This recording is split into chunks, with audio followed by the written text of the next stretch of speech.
السلام عليكم ورحمة الله تعالى وبركاته. مرحبا بالأصدقاء ديالي عبر العالم.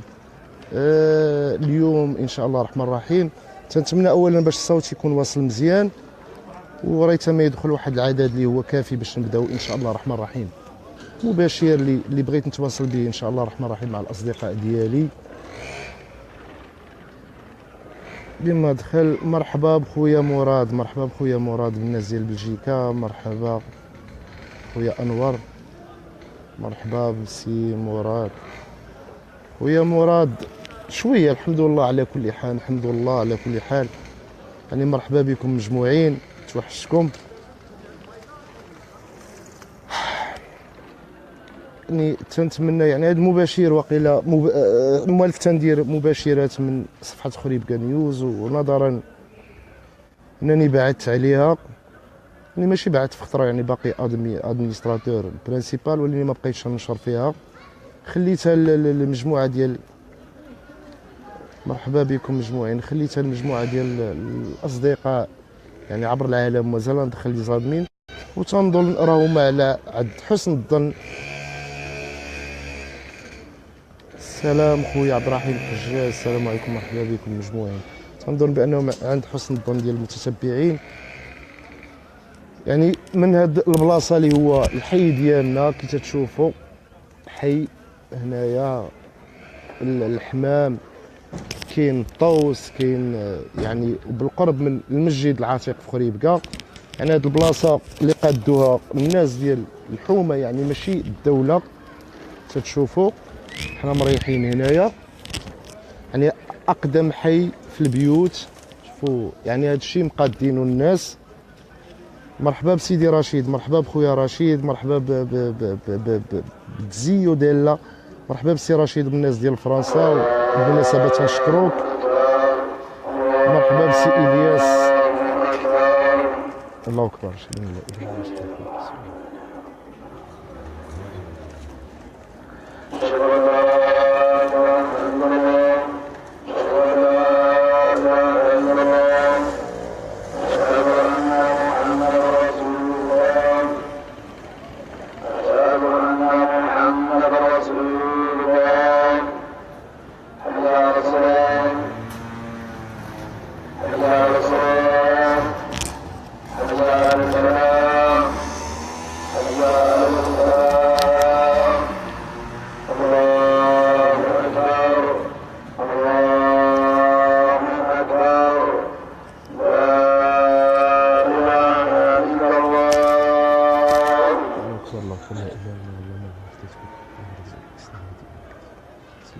التسميح يعني بالنسبه للاذان كان تنعتذروا، يعني بدينا قبل من الاذان شويه.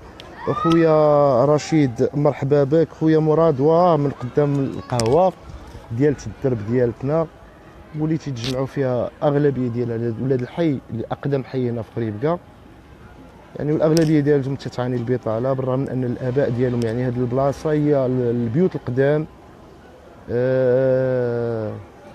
هنا يعني اول منطقه تبنات في خريبكا هي هذه المنطقه، وهذا الجامع اللي مورايا اقدم يعني مسجد. مرحبا بك خويا، مرحبا بكم كاملين. يعني غادي نضطر يعني المباشر غادي يكون فيه شي 4 دقائق ولا 5 دقائق. جيت باش نتواصل معكم. يعني بالنسبه لصفحه خريبكا نيوز خليتها اولا،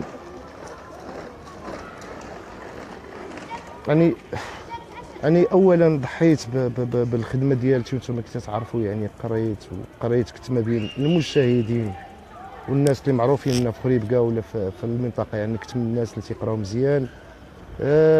نجحت في السات يماني، مشيت للتعليم، بديت معاهم في مركز تكوين المعلمين. ما كانش هذاك هو ديال الطموح ديالي. الوالد ما خلانيش الله يرحمه، قال لي بغيت نديميسيوني، قال لي بقى، ولصقت جدي الله يرحمه حتى هو اللي هضر مع الوالد. كملت قرايتي في لافاك، دخلت للامن لان داك هو كان الحلم ديالي من الصغر. للاسف يعني الناس تحلم شي حوايج اللي هما زوينين. دخلت الامن، يعني بديت بالسيمي، واخا كان المستوى ديالي واخا كانت عندي الاجازه وهذا، بديت كغارديان دو باي. وصلت ضابط، يعني فرطت خدمتي على قبل باش ننصر المظلومين، ما بغيتش نظلم الناس. تتعرفوا يعني كاينين واحد المجموعه ديال الرؤساء يعني اللي تعتبروا بالنسبه للدوائر ديالهم بانها ضيعه، بان اللي خدامين عندهم بانهم حواله، يعني غتبدا يفرض عليك شي حوايج باش ديرهم ما راضيش بهم. يعني رفضت باش نظلم الناس، درت تقارير للاسف ما كانش تمشي. عوض يتم التنقيل ديال، درت محاوله ديال الانتحار يعني عن طريق الاضرام ديال النار في نهار عيد العرش، على اساس باش يوصل صوتي، ووصل الصوت والاداره دارت بحث. بالرغم من ذلك يعني ما عاقبتش الناس اللي كنت نبلغ عليهم، تم التنقيل ديالي. والناس اللي كنت نبلغ بهم يعني لمده بينات بان داكشي اللي كنت نكتب عليهم ولا تنشر عليهم يعني كله حقيقه. يعني وللاسف يعني الاداره ما سمعتش في ديك اللحظه. تم التنقيل ديالي لكرسيف كنائب رئيس الدائره الثانيه وما مشيتش، وهذا هو السبب ديال العزل ديالي. راه باقي عندي ورقه ديال لا ريفوكاسيون ما مشيتش، لحقاش ما يمكنش انا مظلوم وغادي ننتقل ولي ظالم وتيفرض عليا باش ندير مريحينه، بالرغم من ان الله انتقم منهم كاملين، وعلى راسهم رئيس المنطقه اللي مؤخرا سمعنا بان الحموشي عطى الاوامر ديالو باش يتعتقل. خويا جواد ولدي الحمد لله الحمد لله على كل حال، الحمد لله خباري متدور نفسيا واجتماعيا.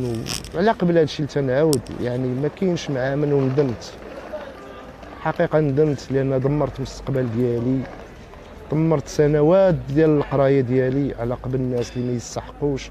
واحد المجموعه اللي ولفات النغيز، يعني ضحيت بكل شيء على قبل والو. يعني كنا لقيت يعني ما كنت نتمنى غير دعم نفسي، الدعم يعني كاين مجموعه ديال الاشكال ديال الدعم، للاسف لقيت واحد القله قليله جدا. ومعنا هنايا معنا الاخ مراد من بلجيكا بمثابه الاخ، وجزرني هو ومرته ووليداته الله يصلحهم ليه.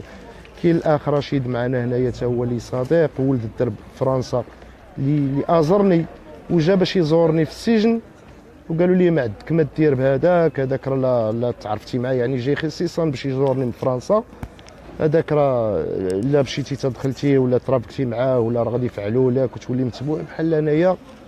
ما عرفتش هاد الدوله هذه ولا هاد الناس هاد المسؤولين اللي تنفضحوهم. وبالمناسبه راه عشيه غادي نديروا شي مباشر باذن الله تعالى من خريبكا نيوز، نفتحوا مجموعه ديال الاشياء، لان داكشي اللي كنا تنفضحوه تيبحثوا وتعاقبوا شي ناس فيه، ولكن تيبغيوناش نوصلوا، ما بغاوش بهذيك الطريقه. مشيت للحبس يعني جوج المرات اللي عمري في حياتي ما تشديت في الحبس، يعني ملي كنت دري صغير وكبرنا في الحياه شعبيين، عمري ما تعتقلت حتى نهار، عمري ما يعني ما خضعت حتى لتحقيق الهويه. تنتفاجئ في خريامي يعني تا كبرت وليت ضابط شرطه، وملي بغيت نوصل بالطرق اللي دايرين يعني ما ممكنش باش نحارب الفساد، والفساد حدايا الفساد خدام معايا، ما ممكنش باش ندير شي حوايج وواحد معاك خدام تيجي يقول لك دير هذا الاعتراف ديال هذا. هز الطوموبيله نمشيو نحضيو القهوه ديال الكوميسار بارك تيبيع فيها الشيشه، عوض ندورو نحضيو عباد الله. يعني واحد المجموعه ديال الظلم كبير اللي تعرضت ليه، وبالرغم من ذلك صبرت وقاسيت. يعني بالنسبه للاعتقال ديالي الاول ما حسيتش به، ما حسيتش. اتهموني بمحاوله تدمير الموقع الالكتروني للمديريه العامه للامن الوطني، هو عمره ما كان عنده وجود لحد الساعه. يعني اتهموني ودخلوني بمسطره مزوره ما عندهاش التوقيع ديالي. خرجت ما حسيتش، لان كان الوالد الله يرحمه باقي حي وكان متكفل بالعائله ديالتي، وكانت الوالده باقا صحيحه. يعني كملت دخلت المجال ديال الاعلام وكملت، عوض مشيت انا ندير كرافات ونمشي نبدا نتبندق لعباد الله، نبدا نضرب في الطر ونوصل ونستافد انا بحال الاخرين من البقاع ونستافد من مجموعه ديال الامتيازات. فضلت باش يعني نواصل، يعني نبقى نفضح هذا الفساد، وقلت واحد النهار غادي يوصل لهذا الصوت. وبالنسبه لهاد المسؤولين على الدوله راه ما لا وصلوا لهم هذا الشيء راه غادي يتحركوا، غادي نتنصف كاع داكشي اللي داز عليا وواصلت، ولكن للاسف ما كاين والو. عاود اعتقلوني، كنت تشوفوا في رمضان غادي باش نجيب 3 الباريزيانات لوليداتي الفطور باش نكملوا الفطور. بان لي واحد عمى غادي وسط الطريق، درت مباشر موراها مباشره اعتقلوني. تم الاعتداء عليا، وكاين يعني تقرير ديال الطبيب الشرعي يعني باقي يدي تضرني لحد الساعه. تم الاعتداء عليا بعنف واحد الطريقه اللي هي بشعه واللي تيعاقب عليها القوانين الدوليه. تم الاعتقال ديالي، هرسوا لي بورطابل ديالي، خونوا لي ميكرو ستوديو، دار لي من جيبي 8000 ريال وورقه ديال 50 اورو. الوليدات ديالي تيصينوا باش نجيب الفطور، وليت في الكوميساريه. قدموني يعني بالنسبه لرئيس الدائره اللي تنعرفو وقفت معاه وكتنظنوا يعني راجل تيخاف الله. عرفتو معرض للضغوطات بالنسبه للمحضر، ربي يخليكم ربي يخليكم، يعني حاسس بواحد الضغط وما لقيتش على من نخوي عليكم كاصدقاء. يعني طلبت منه باش يعني رغبت في الماده 66 من قانون المسطره الجنائيه اللي تيخول لي حق التزام الصمت وحق تعيين محامي. تنتفاجئ الغد بانه مزور لي محضر، دار لي الاعتراف، وكل الناس يعني مجموعه كانوا متبعين، يعني بالالاف كانوا متبعين مباشر، وكل شيء شاف شنو وقع. يعني اتهموني قال لك بانني كديس، سلمت على البوليس ما بغاوش يجاوبوا، بالرغم من انني الاغلبيه يعني واحد 99% هما اصدقاء ديالي تنحتارمهم تيحتارموني. كاين واحد الاقليه يعني اللي محول هذه المدينه اللوبي، يعني الضيعه ديالها تتنهب وتتحلب فيها كيف ما بغات. هاد الناس ضريناهم بمصالح، وعلى راسهم الباشا، على راسهم العامل، على راسهم مجموعه ديال الاشخاص اللي غادي نعاودوا نرجعوا لهذا الشيء. لان مني خرجت من الحبس يعني للاسف ضريت وضرات عائلتي، لان ما كانش لي الضامن معاهم غادي باش نجيب الخبز وليت في الحبس. تحكمت ب 14 شهر ظلما بمسطره مزوره. مرتي تكرفصات، وليداتي تكرفصوا، ولدات وانا ما كاينش. بالرغم من ذلك ما تنقولش ما كاينش يعني 100%، ولكن كاينين واحد الاقليه، 1 ولا 2% اللي الحمد لله دعموهم هذه المده. اثناء التواجد ديالي في السجن يعني بالنسبه للمورد الوحيد يعني كنت تعرفوا عندي شركه ديالي، عندي عندنا مجموعه ديال يعني حنا مجموعه ديال الاشخاص اللي مثقفين، درنا شركه، بغينا ناسسوا جمعيه باش نقادوا المدينه كنت تشوفوا كيوريناكم هنايا. بالنسبه لهاد الناس على راسهم الباشا يعني تحاربونا في الجمعيات، يعني تيديروا ديالهم، ما عرفتش علاش ما كاينش شي قانون تيمنعنا باش نديروا جمعيه. ما خلاوناش. بالنسبه للشركه شفتوا كيفاش انها الشركه الوحيده المقصيه، بالرغم من ان عندنا كفاءات. خرجت من الحبس يعني خليت خريب كان يوسف، فضلت باش نقلب على رزق وليداتي، لانهم حتى المصدر الوحيد اللي هو القناه ديال اليوتيوب كنت نصور منها واحد شويه سدوها ليا لانهم تلاعبوا بالبورطابل ما عرفتش اش داروا.